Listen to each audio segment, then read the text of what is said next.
그 이종섭 증인 대통령과 전화 통화 8월 2일 날 3번 한 건 맞죠? 예, 맞습니다. 네. 최혜병 사건으로 혹시 대통령과 통화한 적 있어요, 없어요? 통화 내용에 대해서는 말씀드릴 수 없고 다만 있어요, 없어요? 다만 말씀드릴 수 있는 것은 제가 검찰 자, 단장에게 수사를 지시하고 다음번 넘어가. 해병대 사령관에게 네. 인사 조치 검토 지시를 하고 그 네. 이후에 네. 전화를 받았다는 점 말씀드립니다. 아니 대통령과 최혜병 사건으로 통화한 적이 있냐니까 왜 다른 얘기를 하세요? 그러면 최혜병 사건 관련해서 대통령과 상의한 적은 있어요, 없어요? 특별히 이 부분에 대해서 사건 처리와 관련해서 네. 구체적 지침을 받은 바 없습니다. 네, 상의한 적이 있냐고요? 사건 처리 말고 최혜병 사건건으로 대통령과 얘기한 적이 한 번도 없어요? 상의한 기억 없습니다. 없어요? 예, 아무 얘기도 안 했어요. 그럼 최혜병 사건이 발생했는데도 대통령과는 최초 상황 보고는 했습니다. 상황 보고 말고는 아무 얘기도 없었어요? 그 이후에 마지막에 제가 예. 국회에서도 답변 드렸지만은 좋습니다. 마지막에 자, 7월 31일 날 이첩 보류 통화를 할 때 어디에서 있었어요, 장관은 당시? 기억 안 나요? 그때의 오천장 행사장에 있었습니다. 행사장에 있었어요? 예, 예. 예. 뭐 하고 있었어요? 그때 행사 준비하는 아마 행사 시작하는 네. 시점이었습니다. 예, 800에 7070 직접 전화 받았어요? 제가 누가 전화번호 했는지 지금 안 아마 지금 그렇게 물어봤습니다. 알려져 있기 때문에 제가 전화번호 핸드폰 확인 안 했지만은 그 직접 전화 맞습니다. 받았냐고요? 예, 예. 네. 네.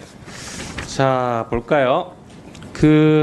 이때 7월 31일 날 대통령실에 800에 7070이 전화를 여러 번 했더라고요.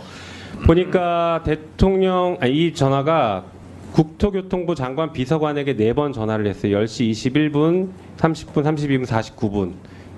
이때 통화했는지는 뭐 증인은 알 수 없겠죠. 예, 그런데 저는 아는 네, 이게 아는 지금 내용 대통령 없습니다. 경호처 번호라고 알려져 있는데 보니까 대통령이 직접 통화한 것 같더라고요. 다음 보여주시죠. 그때 언론 보도예요. 윤 대통령이 원희룡에게 직접 전화해. 이게 중요합니다. 직접 전화해 아파트 부실공사 전수조사 지시. 직접 전화했습니다. 이 번호로 직접 했습니다. 다음 보여주시죠. 대통령실에서도 이렇게 얘기를 해요. 윤 대통령이 오늘 수석 비서관 회의에서 전수조사하라고 국토교통부 장관에게 지시했습니다. 직접 얘기했습니다. 이 번호로 직접 했습니다. 다음 보여주시죠. 그리고 나서 800에 7070이 조태용 안보실장에게 전화를 합니다. 그리고 주진우 법률비서관, 당시 법률비서관에게 전화를 합니다. 그 이후에 이종섭 증인에게 전화를 해요. 이렇게 수석 비서관 회의하다가 이렇게 다양한 사람들에게 전화를 직접 할 수 있는 사람, 저는 대통령밖에 안 떠오릅니다. 대통령 전화 받은 거 맞아요, 아니에요? 누구와 어떤 내용을 대화했는지 말씀드릴 수 없습니다. 대통령 전화 맞죠? 그건 말씀드리지 않겠습니다. 네, 맞으니까 얘기 못 하는 겁니다. 자, 보시죠.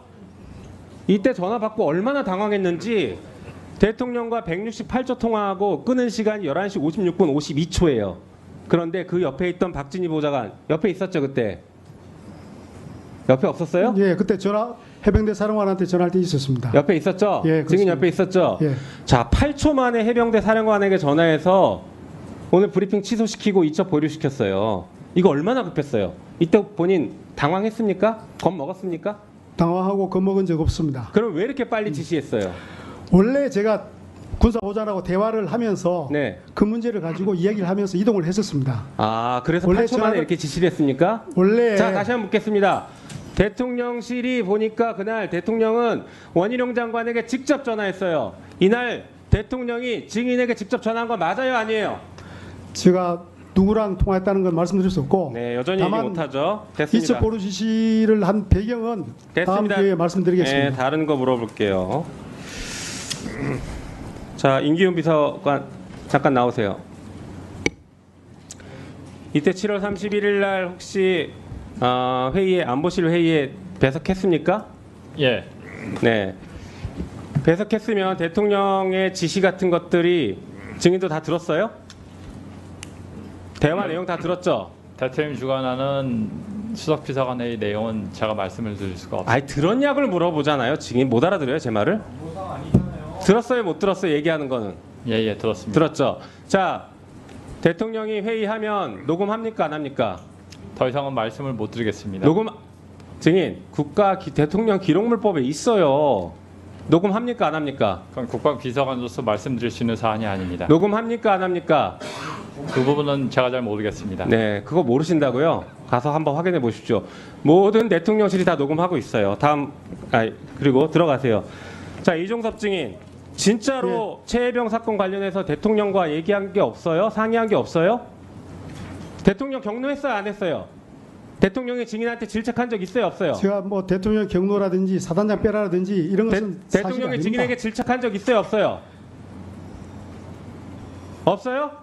그 통화 내용 관련해서는 말씀드릴 수 없다고 대통령이 답변 증인에게 들었습니다. 제가 그 대화 내용에 대해서는 말씀드릴 수 없습니다. 자, 이종섭 증인. 예, 김용민 의원이 계속 질문을 하는데 그 질문에는 답변할 수 없습니다라고 얘기하는데 그렇게 말하는 이유가 뭐예요? 국방부 장관을 한 사람으로서 대통령 또는 대통령실 참모와 어떤 내용을 어떤 대화를 했는지 그런 걸 밝히는 것은 적절하지 않다고 생각합니다. 대통령하고 02800에 7070으로 전화를 했기 때문에 대통령과의 통화이기 때문에 말씀드릴 수 없다라고 얘기하는 거죠. 그렇지 않습니다. 누구랑 통화했는지 그 상대가 누군지 어떤 내용인지 증인, 그것은 밝히는 것은 적절하지 않다고 생각합니다. 대통령하고 개인 휴대폰으로 통화한 적은 있죠. 어느 기간을 말씀하시는 건지 우크라이나에 있을 때, 우즈베키스탄 그 통화 기록은 우즈베키스탄에 있을 때, 예, 그렇습니다. 대통령 개인 핸드폰으로 우즈베키스탄에 있을 때 3번 통화한 적 있죠. 예, 그렇습니다. 그건 얘기하면서 그는 이미 통화 기록에 나와 있기 왜? 때문에 예, 제가 밝히는 것이 아니고 800에 7070으로 전화한 것은 왜 밝힐 수가 없는 거예요? 그런 800에 7070으로 대통령과 통화했어요, 안 했어요? 그런 것들을 하나하나 밝히기 시작하면은 장관과 대통령 간 또는 대통령 참모 간에 업무가 원활하게 되기가 어렵습니다. 증인, 예, 제가 그러니까 묻는 거예요. 증인을 도와주는 차원에서. 자, 800에 7070으로 전화한 것은 대통령하고 통화한 거기 때문에 이 자리에서 말씀드릴 수 없는 거잖아요. 대통령과 통화라는 그 자체도 제가 말씀드리지 그러니까요. 않습니다. 아니, 그러니까요. 예, 제가 증인을 도와주기 위해서 하는 말씀입니다. 개인 핸드폰으로 대통령과 우즈베키스탄에 있을 때 3번 통화한 것은 이미 밝혀졌기 때문에 허위 증언을 할 수 없어서 그건 대통령하고 통화한 게 맞습니다. 라고 얘기하는 거지만 02800에 7070으로 대통령하고 통화한 것은 여기서 밝히면 곤란하기 때문에 말씀드릴 수 없습니다라고 말하는 거 아니에요, 지금. 맞죠? 대화 상대가 누구라는 건지 아니, 그러니까요. 포함해서 말씀드릴 수 없습니다. 그러니까요. 예, 그렇습니다. 대통령하고 통화를 했기 때문에 이 자리에서 공개하는 것은 부적절하다고 판단해서 지금 말씀을 못 하시는 거 아니에요. 꼭 대통령과 통화했기 때문에라는 의미는 아닙니다. 자, 증인. 예, 대통령하고 통화를 했음에도 불구하고 대통령하고 통화를 하지 않았다라고 말하면 허위 증언이 되는데 허위 증언이 되기 때문에 그 부분은 말씀드릴 수 없습니다라고 지금 말하고 있는 거잖아요. 거의 증언 때문이 아니고 기존부터 오래전부터 저는 언론에도 그렇고 누구와 어떤 대화를 했는지를 밝히는 자체가 적절하지 않다 이렇게 이야기를 해왔습니다. 차라리 그런 차원에서 그러면 말씀드리는 겁니다. 임기훈 증인의 답변이 모범 답안은 아니지만 국가안보상, 국가기밀상 말씀드릴 수 없습니다라고 차라리 말하시든가 그래야지. 아니 뻔하게 지금 김용민 의원이 아까 국토부 장관하고 통화한 거 그 시간 전후에서 대통령이 전화한 것은 짐작하면 다 아는 건데 그리고 국방부 장관에게 전화를 그 번호로 또 한 건데 그것까지는 나와 있는데 굳이 여기서 대통령하고 통화했다고 그러면 본인이 곤란할까 봐 말을 못하는 거라고 우리는 생각할 수밖에 없다는 거예요. 그러면 답변을 그거는 말씀드릴 수 없습니다. 그거는 말씀드릴 수 없습니다. 이렇게 얘기하면 아 대통령하고 통화를 했구나 라고 다 사람들이 인식할 수밖에 없다는 거예요. 그렇기 때문에 차라리 임기훈 증인처럼 국가안보상, 국가기밀상 말씀드릴 수 없습니다. 차라리 이렇게 답변하는 것이 어떻겠느냐라고 제가 묻는 거예요. 예, 위원장님 말씀 충분히 이해합니다. 그래서 제가 답변 드리는 것은 대화 상대, 대화 내용 이런 것을 밝히는 것은 국방부 장관을 역임한 사람으로서 적절하지 않다. 이렇게 제가 답변 드리는 증인, 겁니다. 그러니까요. 제가 증인을 도와주는 차원에서 얘기하는 거예요. 국가안보상, 국가기밀상 말할 수 없습니다라고 차라리 말하는 게 좋지 않겠냐 이런 얘기예요. 제 말에 대해서 이해를 못 하시겠어요? 이해는 합니다. 예. 자, 이해는 가시죠? 예, 갑니다. 예. 제가 이렇게 조언하는 취지를 이해하시죠? 예, 이해합니다. 예. 그러면 그걸 참고해서 차라리 그렇게 얘기하시는 것이 덜 딱하겠다 이런 생각이 들어요. 아셨습니까? 예, 이해합니다. 예.